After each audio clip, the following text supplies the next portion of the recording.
გამარჯობა მეგობრებო, დღევანდელ ვიდეოში ვისაუბრებ იმ სერვისის შესახებ, რომელიც ჩემს მოტოს უნდა ჩაუტარო. მიუხედავად იმისა, რომ მოტოს აქტიურ სეზონამდე ჯერ ძალიან კიდევ დიდი დროა, თებერვლის სიცივე და არა მდგრადი ამინდები კვლავ წინ გველის, მაგრამ წინასწარ მინდა დავიჭიროთ ადარიგი, რომ მოტოციკლი მაქსიმალურად გამართული იყოს და ამისათვის დღეს ახლა შევცვლი ორივე საბურავს, რისთვისაც უნდა წავიდე SOS-ის გარაჟში, სადაც საბურავების საკმაოდ ფართო არჩევანია და მისაღები ფასები. ამის შემდგომ, როდესაც ვივლი უკვე და მოტო გათბება და ბუნებრივია ზეთი მაქსიმალურად ხელი იქნება, რომ ადვილად ჩამოიყვაროს, ზეთსაც შევცვლი და ამის შემდეგ ჯაჭვსაც დავუპოხავ, დავწმენდ და თუ კიდევ მეყო დრო, შეიძლება აკუმულატორიც შევიძი. ეხლა მივიდივართ საბურავების შესაცვლელად.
ესე იგი, ვიწყებ ზეთის შეცვლას.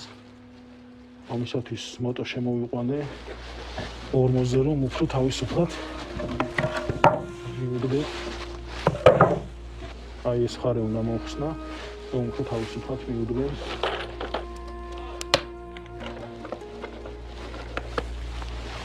როდესაც ასეთ რაღაცას ხსნი ხოლმე მუდმივად კარგავ ჭანჭიკებს, ამიტომ ესეთ სპეციალური ჯამივით ჭურჭელი მაქვს, სადაც ხოლმე რომ არ დავკარგო.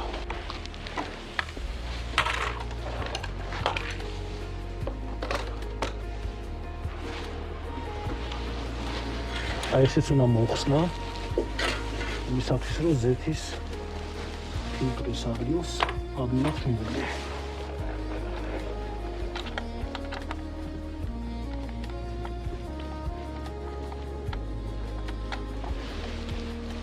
მაყუჩის მილი რომ ძალიან არ დაისვაროს ზეთში, აი ამას გავაფარებ.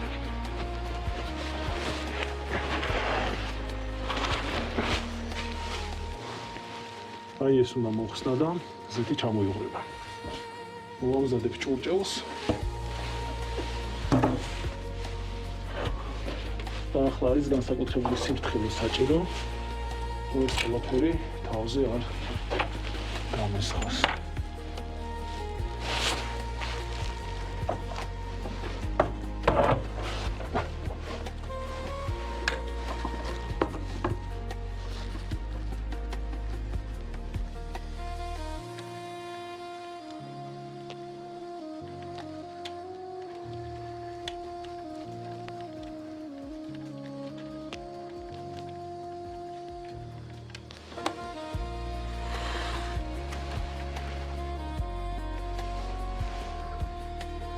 მნიშვნელოვანია ხა დავაკვირდე ამ მაგნიტზე ხომ არ არის რაიმე დეტალები. ცოტა გამოცემული არის.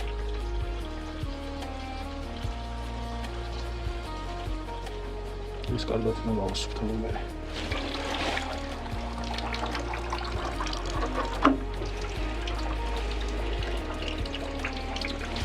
ზეთის ჩემი შეცვლა, იმიტომ ჩემია რომ აი ამ პროცესს ახლა მაქსიმალურად ბოლომდე დაველოდები, ავალ მოტოსაც გავარხევ სხვადასხვა პოზიციაში, რომ მაქსიმალურად ჩამოიღვაროს ძველი გადამუშავებული ზეთი. რასაც მოტოსახელოსნებში ალბათ ნაკლებად გააკეთებენ, იმიტომ რომ ამის დრო იქ არავის არ ექნება. ხელით ვერ ველევი, ამიტომ სპეციალურ ხელსაწყოს გამოვიყენებ.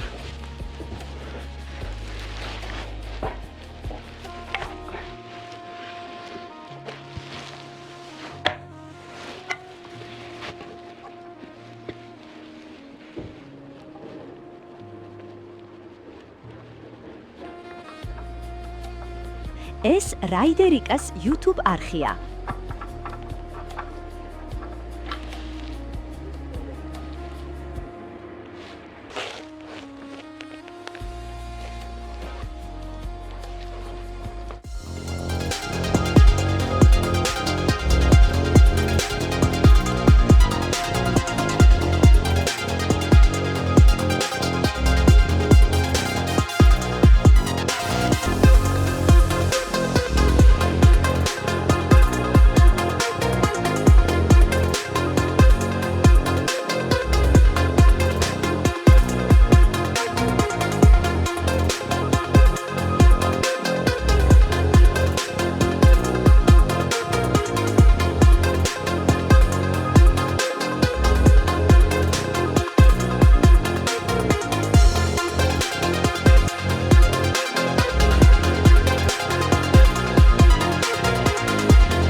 საბურავები შეცვლილია. ზეთ სტიკერებიც დავაკარი. ზეთიც შეცვლილია.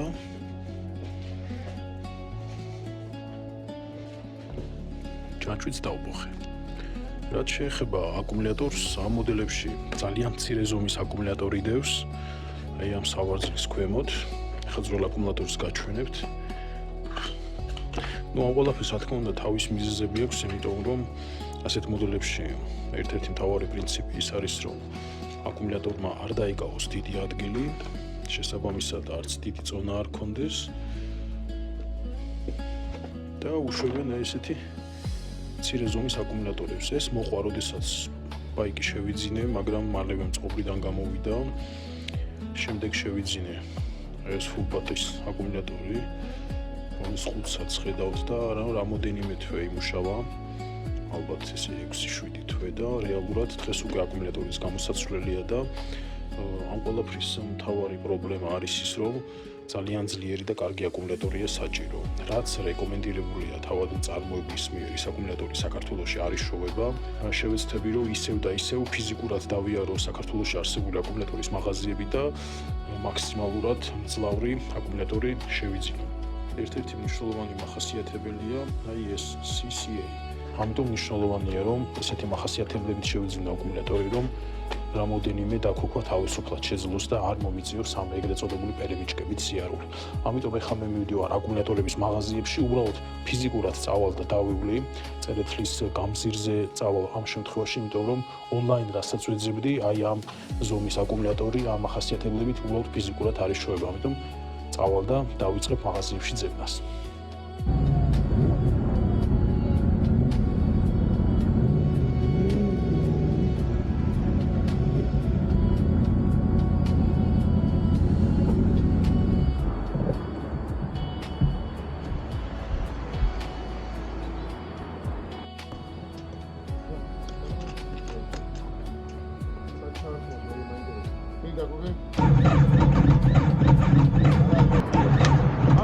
შეში აკუმულატორია ხო?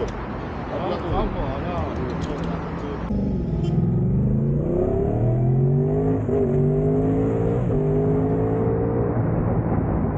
მოკლედ მეგობრებო, ზეთი შეცვლილია, ჯაჭვი დაპოხილია და ყველაზე მთავარი რაც იყო, ორთავე საბურავი შეცვლილია და აკუმულატორიც კი შევიძინე ახალი. ამიტომ ახლა საწვავს ჩავასხამ და წავასაკადავთ. ამ ეტაპზე ის სერვისი რაც გათვალისწინებული მქონდა სრულად ჩავატარებ.